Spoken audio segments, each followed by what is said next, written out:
Hello my dear friends, you're on the Military Summary channel and today we'll discuss the situation in Ukraine on the 14th of November. Today we have some updates, so let's start.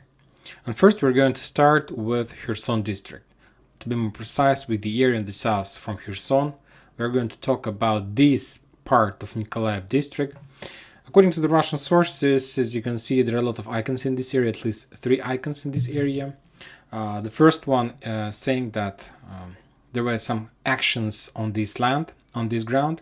And if you remember, a few days ago we discussed that as soon as the Russians were forced to leave this bank of the river, now there is a very high risk that Ukrainians would try to attack this area because of the fact that they are able to control or establish fire artillery control over this area. This is very difficult for the Russian forces on the ground to keep this area, to hold this area, very difficult to supply and support. And of course, from the Ukrainian side, we can say that this is a very nice media victory if the Ukrainians are able to establish control on this bank of the river or on this ground.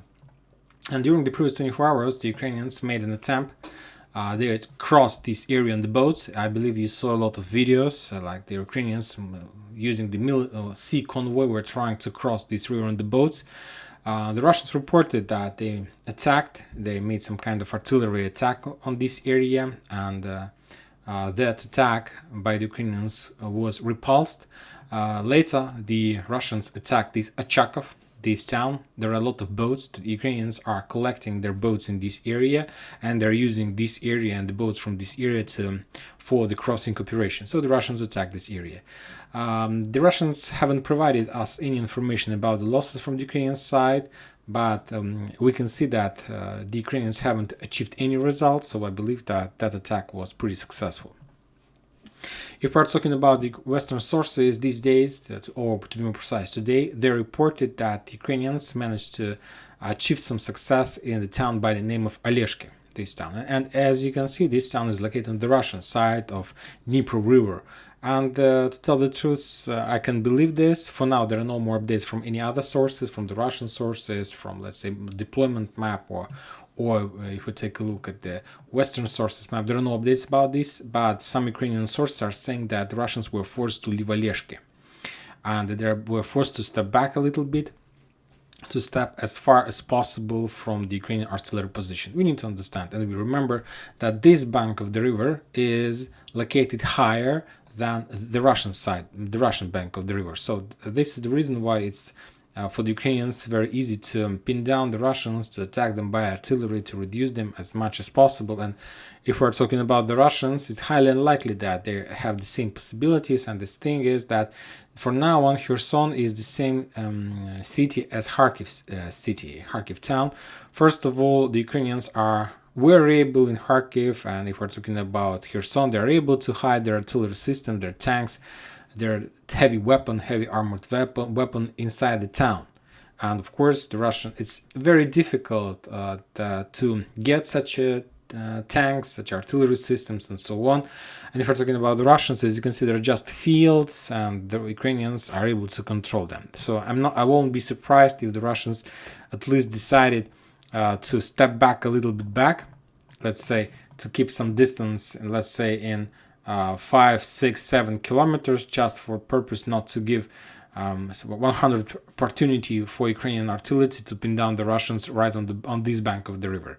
I believe that these months, in the next days, we're going to see that the entire bank of this river will be turned as a gray zone, and the main goal from the Russian side will be to destroy the Ukrainian pontoon bridges in this area. The river is very wide, so it's not so easy to cross this area, but the Ukrainians will be able to move their reinforcement, their infantry, and so on. So I believe that this bank of the river is going to turn into some kind of gray zone, maybe. But if the Russians will push the Ukrainians on that side of the river, that means that they will have their losses will be increased, because they will be right in front of the highland, and from this area, the Ukrainians, it will be very easy for the Ukrainians to reduce the Russians on this bank of the river. So we'll see. We'll follow. Anyway, the situation is not very good.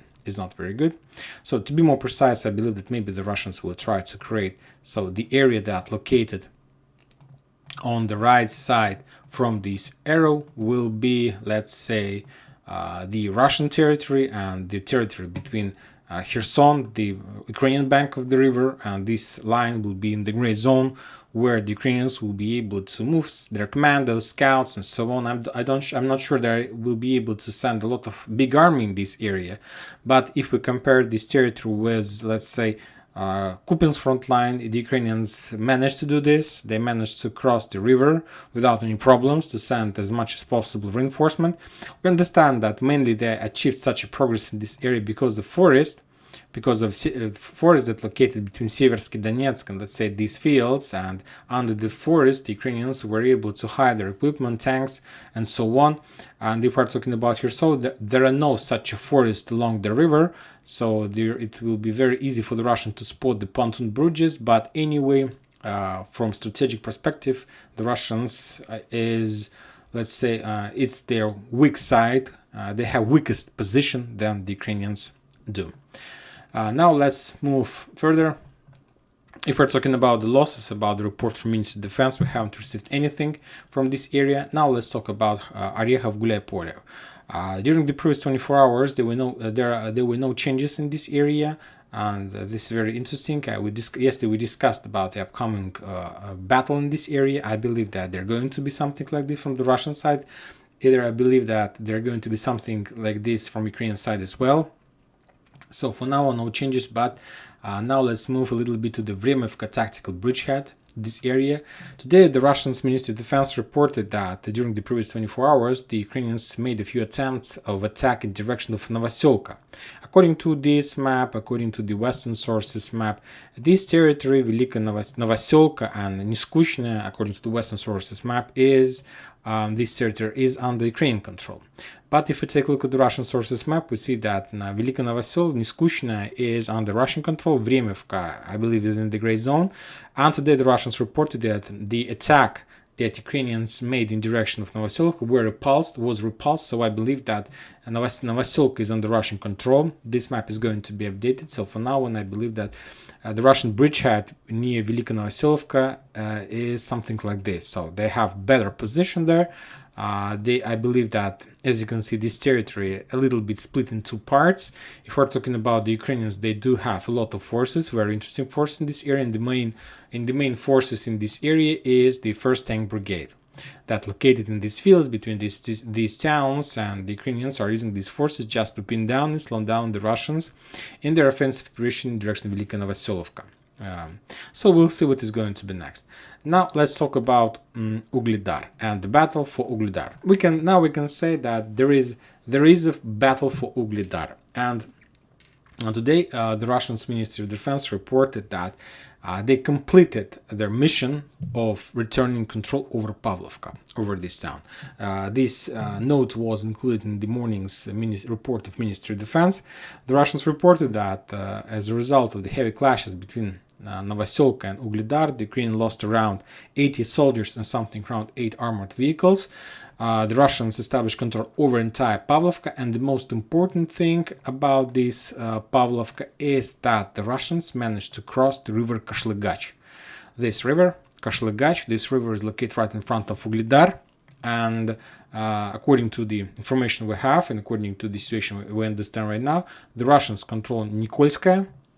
Then they go to the south, and the Russians managed to establish control over the north part of Pavlivka, and they managed to cross the river Kashlygach and to establish control over these buildings on the Ukrainian side of the river Kashlygach. So the Russians are in 1 kilometer, less than 1 kilometer in front of Ukrainian positions in Ugledar. And if we're talking about Pavlivka, the situation has been stabilized. The Russians are doing some kind of regrouping, clearing, making their positions very difficult. It takes a lot of time. And the reason is that if we're talking about Pavlivka, the Pavlivka is located on 160 meters above the level of the sea. And if we're talking about Ugledar is located on the level of 190 meters. So the difference is around 30 meters. Ugledar is on the higher position. Furthermore, if you take a look at this map, you're going to see that Pavlivka is a village with small buildings, and if we're talking about Ugledar, this area is higher. Furthermore, there are lots of high buildings, so the Ukrainians are able to control everything they can in front of them. So the situation is not very cool, but if the Russians are able to take Ugledar, believe me, we're going to see a totally different picture. So the forces in Pavlivka are prepared themselves for upcoming offensive operation in Ugledar. This is not going to be the main attack. This is going to be some kind of pin down attack just to force the Ukrainians in Ugledar to pay attention to this area and something like this. The most important attack is in direction from Mykolaiv towards these mines and Vadiane. So the Russians want to attack Ugledar from the east-west and to cut the road that connects Ugledar with Marinka, with this Konstantinovka, with this defense line. If we're talking about Novoselivka, there are no changes. The Russians, if you remember, made a few attempts of attacking this direction, but for now there are no updates. And for now, we don't even understand where exactly the front line goes in this area. Very difficult to understand. If we're talking about Marinka, the map has been updated. Just a few blocks has been added to the Russian territory. The north part has been colored in red. And the Russians are moving in this area. There were a lot of videos and updates about the offensive operation in this area. Very difficult, it takes a lot of time for any progress, and maybe the Russians won't be able to get control over Marinka by the end of this year. Who knows? But maybe they are able. But if we're talking about the Institution of Study of War, if you remember, many videos ago they made some kind of projection about Kherson, and they told that it's there is a very high chances that the Ukrainians, they told that months or two ago, that Ukrainians would be able to return control over Kherson by the end of this year. So as you can see, their projection that they made a few months ago came true. And these days, or today, maybe yesterday, they made another projection, and they told that the Russians moved their forces from Kherson in direction of Donetsk in this area, and that was some kind of a deal between Putin and the head of special operation, Suvorikov. Suvorikov promised that he needs these forces from Kherson district to reinforce the Donetsk, and with help of that forces, he wanted to develop the bridgehead around Donetsk.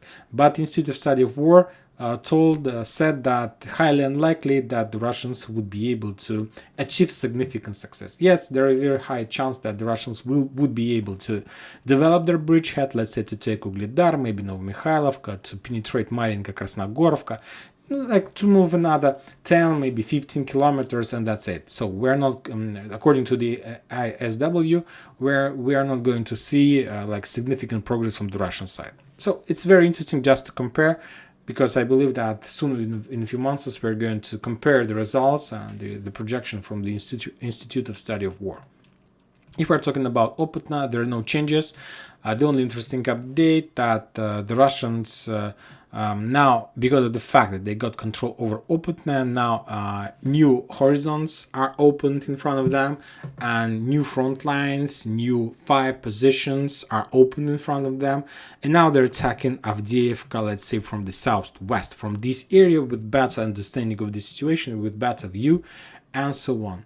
So this is about Donetsk bridgehead. Now we're moving to Bakhmut. There are a lot of the clashes are not coming down. Wagners are pushing, are storming. They developed their offensive operation in direction of Azaryanovka, Kurdyumovka, Zelenopolye, Oputna, Klishchevka. Furthermore, the Russians decided to attack the area between Ivangrad and this Patrika Lumumba Street in direction of this small industrial zone, and they managed to success. They got another additional square meters or square kilometers in this area. There are no final battle inside of Bakhmut. The Russians are continue improving their positions around this town. If we're talking about Soledar, there are no changes. Yakovlevka, no changes. Bilogorovka, no changes in this area.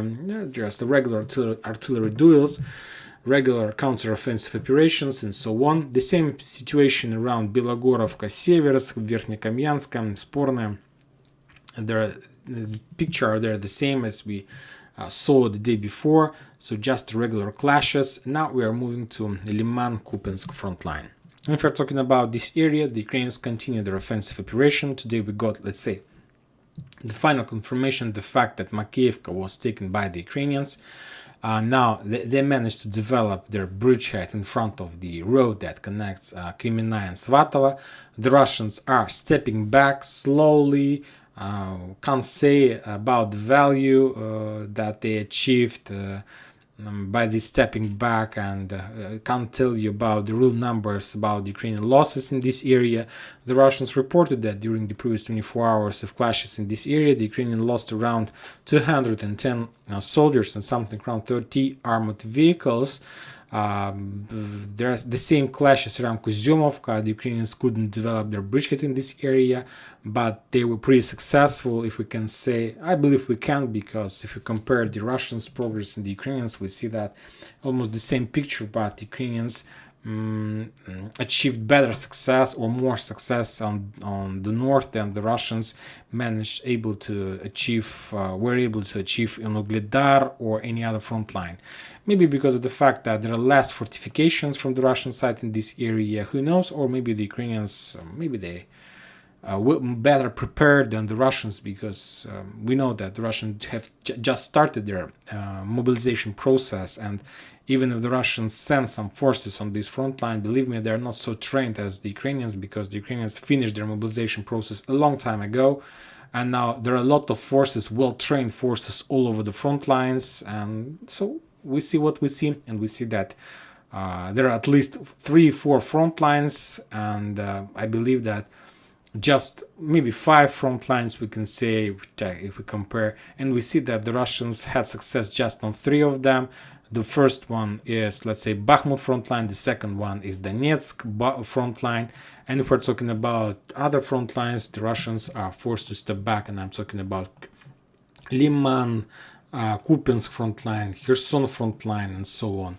And I believe that soon we are going to see the opening of the Orekhov-Gulyai front line as well.